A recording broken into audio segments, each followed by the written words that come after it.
اهلا وسهلا بكم مشاهدينا الكرام. ليلى بن علي تخرج عن صمتها بخصوص القبلة الأسترالية.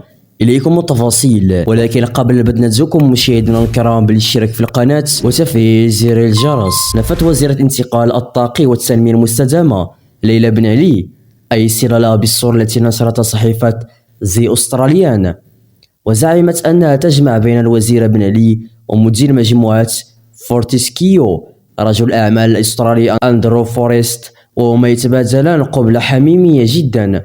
وأكدت بن علي في بيان لها التزامها التام بكرم الأخلاق وحسن السلوك ومقومات السمعة الطيبة، وحرصها على مراعاة الشرف والاعتبار والوقار المميز لشخصيتها كامرأة وأم مغربية أصيلة من جهة، وكوزيرة مسؤولة في حكومة المملكة المغربية تدافع عن المصالح العليا للبلد من جهة أخرى.